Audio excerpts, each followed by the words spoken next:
सभी को नमस्कार। बहुत ही इम्पोर्टेंट वीडियो हिंदी में वर्ण। वर्ण आप जानते ही हैं, भाषा की सबसे छोटी इकाई होती है। हिंदी भाषा की लिपि देवनागरी है। कुल वर्ण 52 होते हैं। मैं इसको बिल्कुल शॉर्ट में बता रहा हूँ, इसी को आप देखिएगा।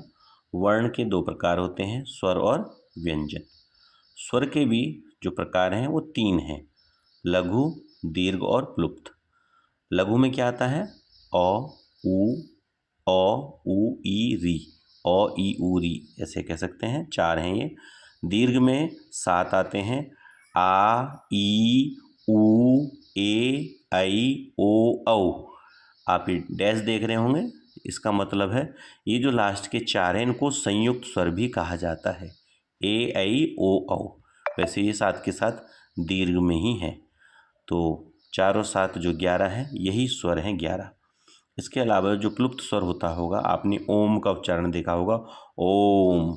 तो जो ये ध्वनि है, ये लघु या हर्ष भी कहते हैं इसको, इसकी तुलना में 3 गुना समय लगता है इसको बोलने में, और दीर्घ को लगता है 2 गुना समय। तो ये दोगुने समय में बोले जाने वाले जो वर्ण हैं वो हमारे दीर्घ स्वर हैं। तो स्वर के भेद हो गए। अब इसमें 2 आते हैं, अंग और अह। अंग जो है अनुस्वार है और अह जो है विसर्ग है। इन दोनों को अयोगवाह भी कहते हैं। व्यंजन। व्यंजन में देखिएगा, सबसे पहले जो व्यंजन है, व्यंजन वैसे मूल जो है 33 है, तो 33 व्यंजन है। इसमें देखिएगा सबसे पहले आते हैं स्पर्श व्यंजन।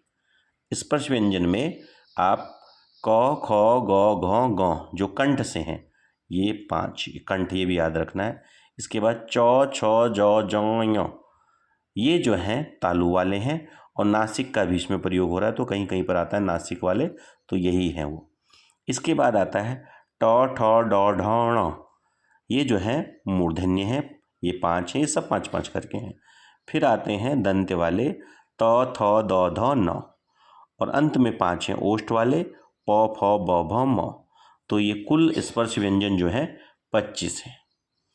इसके बाद अंतस्थ व्यंजन है य, र, ल, व, ये इनकी संख्या है 4।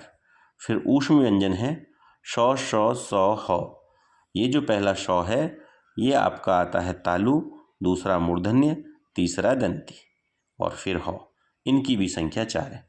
तो मूल जो यही है 25, 4, 29, 4, 33। इसके अलावा संयुक्त व्यंजन है जो है क्ष, त्र, ज्ञ और श्र। तो ये देखिएगा, क्ष जो है क और श। क आधा रहेगा, पहला जो भी इसमें वर्ण है वो आधा ही है। हलंत लगाया है, हलंत का मतलब ही आधा होता है। त्र, त और र, य, ज और ञ, स्र, स और र।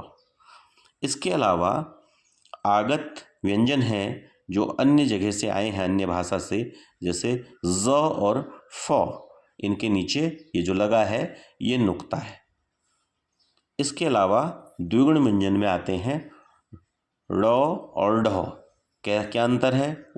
जो आप यहाँ देख रहे हैं, ये आपने देखा होगा सड़क, सड़क में ये आ जाता है द्विगुण वाला।